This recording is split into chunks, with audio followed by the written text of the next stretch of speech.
Ladies and gentlemen, it's an honor to be here and to speak to you about developments in the global sustainability reporting landscape and, of course, what GRI's role is in it. In the next 20 minutes, I will guide you through developments and make some predictions on where we think the global reporting landscape will end.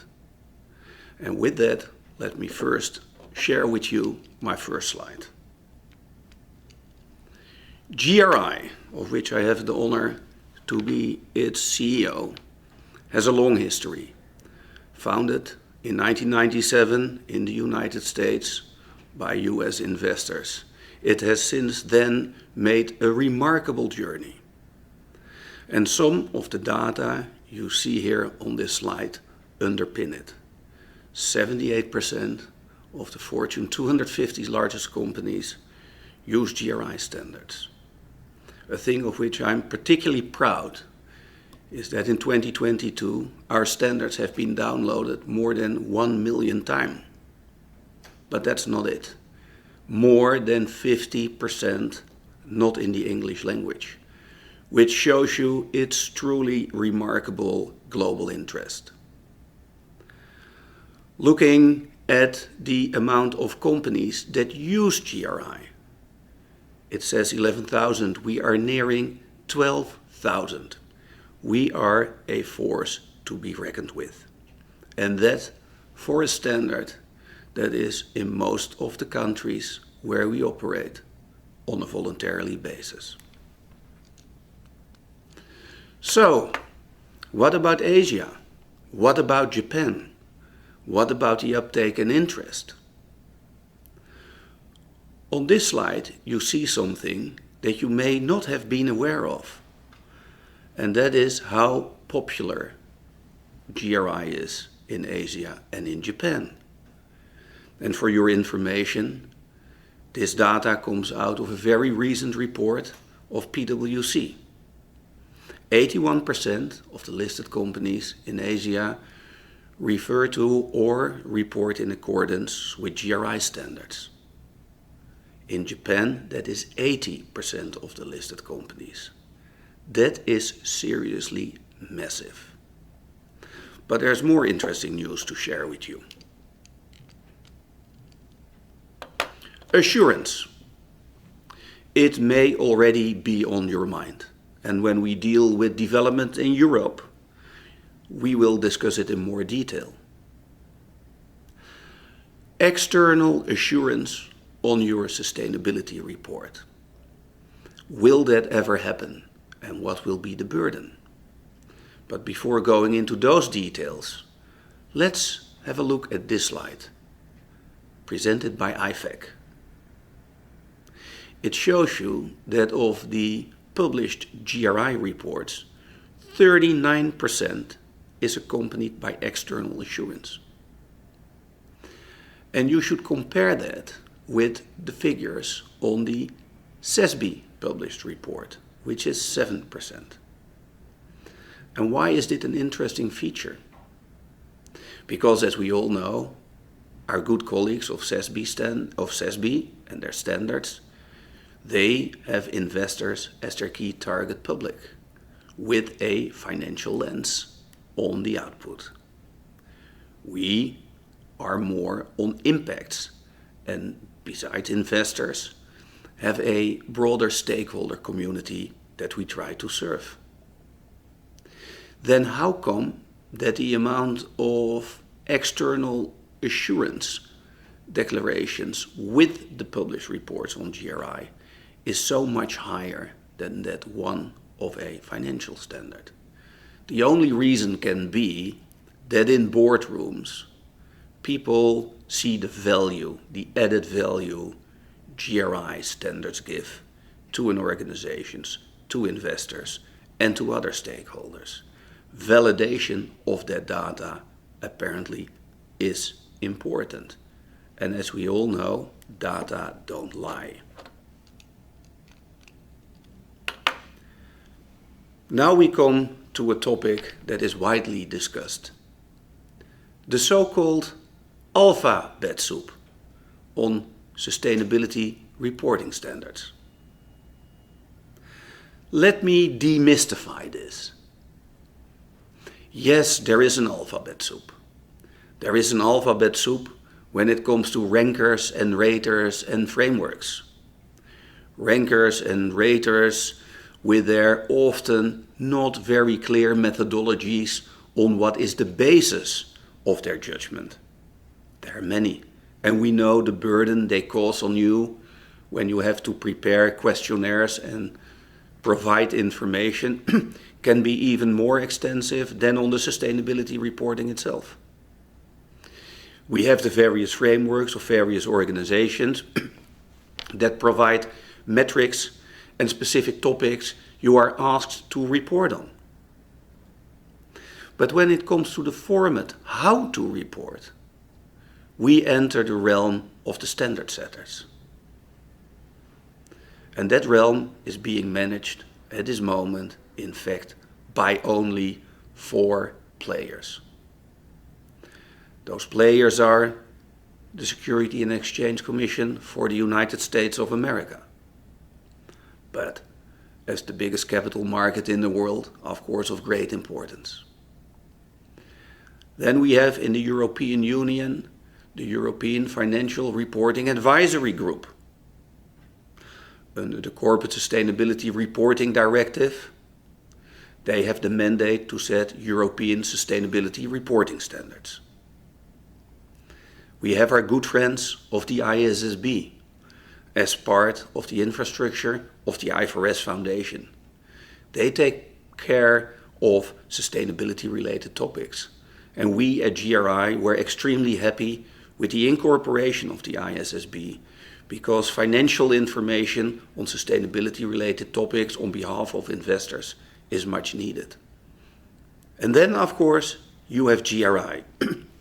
Already for 26 years, a value that is at the center of sustainability reporting for many, many, many organizations, as we have seen in the slides before. This is it. These 4 are the parties you should focus on from a standards and reporting point of view. And how this interacts with frameworks like TCFD, TNFD, we will be discussing in the next 2 slides.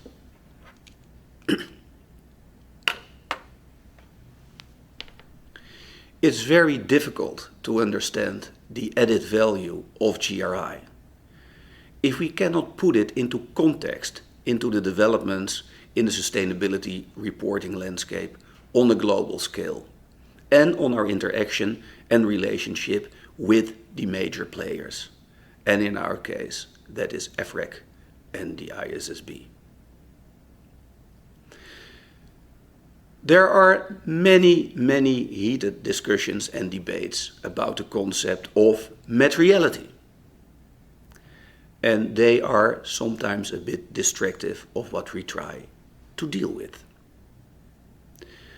So I will try to keep it as simple as we can and only deal with the 3 major topics that are being dealt with by the materiality concepts. If we look at the SEC and if we look at the ISSB, the mandate they have is to provide financial information on behalf of investors. So what are the effects of environmental changes, of socio-economic unrest and governance issues on the bottom line and on the value creative or destructive effects they have on a reporting entity? We call that the financial materiality. Then you have GRI. We are different. We are about impacts.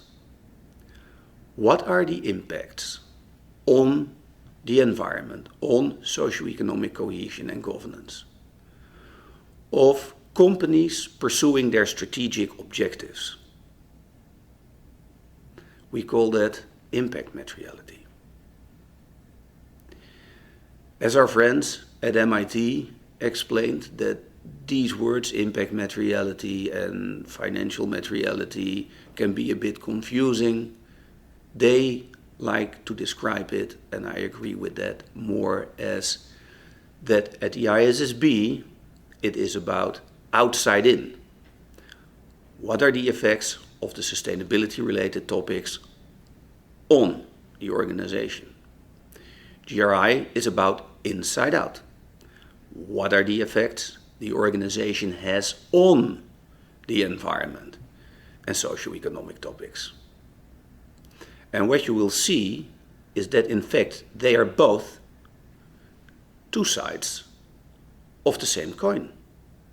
What does that mean? If you cover the direct financial impacts and the outside impacts on society, you basically have the full reporting set that investors and societies need. The topics that GRI is covering are in fact of a longer-term risk management nature. In the end, effects of global warming, water pollution, social unrest due to diversity issues, equal pay, safe workplace, indigenous people, and so forth, or managing your anti-bribery policies and anti-money laundering policies, may not have a direct effect on your bottom line right now, but will have in the future. So in the end, they will have an effect on the profitability of organizations anyhow. And that's why we think that ISSB and GRI together should form the global comprehensive baseline of sustainability reporting. Why? Because it covers all. Hence our memorandum of understanding with the ISSB. Hence our cordial and good relationship with the ISSB. We are fully complementary, though we have some different topics, some different approaches. It is more than logic to use both beside each other. ISSB, more likely than not, becoming mandatory. Just issued 2 standards, of which a topic-specific standard is on climate. GRI having 34 topic-specific standards. Working hard on its segment standards and on its industry standards going forward. And jointly, ISSB and GRI try to work together in enabling businesses in global supply and value chains to indeed provide at low cost and easy to comply information that is needed for sustainability reporting, both on behalf of ISSB as well as GRI. So let there be no mistake, there is no competition between ISSB and GRI. And there is no that you should choose one or the other. That's a myth. They have different objectives. They have in total the same stakeholders if you look at a longer term picture. GRI is used for longer term risk management purposes, even by those that decide not to refer or not to report in accordance with GRI. And if you have a look at our standards and you have a look at our impact assessment methodology in GRI 3, you will understand why, especially risk managers and internal auditors and external auditors. We missed one important player on this slide, EFRAG, the European Union. The European Union sets European sustainability reporting standards based on what they call double materiality. It's the financial part as well as the impact part that you need to report on. And for those that use already GRI standards in whatever capacity, you are well prepared for meeting the European demands. As you may know, for European headquartered companies, they have to report mandatory under ESRS as from financial year 2028. For those companies that do business in Europe but have a headquarter elsewhere, and that roughly said have a European-based revenue of 150 million, they will also become liable to report under ESRS for the impact side. And the good news for GRI reporters is that the impact side in European law is covered by GRI. There is nearly full interoperability between the GRI standards and the European standards when it comes to the impact side. With Europe, we are working on a digital taxonomy to make it easy to comply at low cost to report under ESRS. If you report under GRI, you're nearly there for ESRS. If you do not report under GRI, and you have to report under ESRS in the future, you will be deemed to report with reference to GRI. And that, ladies and gentlemen, is also good news. As I explained before, with the ISSB, we are driving towards a global comprehensive baseline in which GRI takes care of the impact side on behalf of the multi-stakeholder audience. We are working very closely with EFRAG and will remain working very closely with EFRAG. We will provide shortly a content index, and we will provide a mapping table how to easily get from GRI to ESRS. And we are, of course, pursuing the same objectives with the ISSB. So, a bit theoretical, but to make everyone understand how it works from a legal point of view and what the drivers are for some of the organizations you see. It is important to understand the various roles and responsibilities these players have. So the Paris Agreement was driving the incorporation of the TCFD. The framework of TCSD is the basis of the climate standards, both at the level of ISSB as well as GRI, as well as EFRAG, by the way, as well as the SEC. So when the standard setters like ISSB and GRI have set their standards, it's up to the local regulators and lawmakers to decide what to embed in local legislation, what to make mandatory and what to make not mandatory. As we've seen, ISSB, with its focus on investors and the bottom line of the reporting entity, will more likely than not become mandatory in many, many countries that also adopted the international accounting standards out of the ISSB sister organization, the International Accounting Standards Board, all part of the broader construct of the IFRS Foundation. It is to see if legislators and local regulators want to embed GRI in local legislation. In some cases it already happened, or want to endorse GRI and push it as best practice for impact reporting. That's also happening. So whatever you see, there is a lot of added value in using GRI. We see it at the level of rating agencies, taking into account the GRI logo as a plus for your ranking and rating. We know from certain insurance companies that look from a risk managerial perspective at the use of GRI because it shows that businesses try to mitigate certain risks that are indeed covered by GRI. We see it in the push of many regulators and stock exchanges, more than 67 referring to GRI. And we see it at investors level, that they like to see the specific information that GRI is using. And we see it at the European level, that there, where we are not included yet into European law, not covered by the ESRS,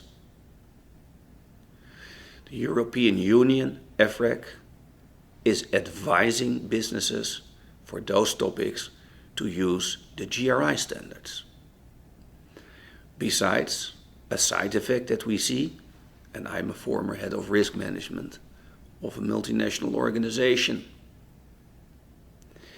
that it is used to strengthen internal controls and monitoring processes about topics that indeed have a longer term effect on the organizations, like climate, socio-economic cohesion, and governance.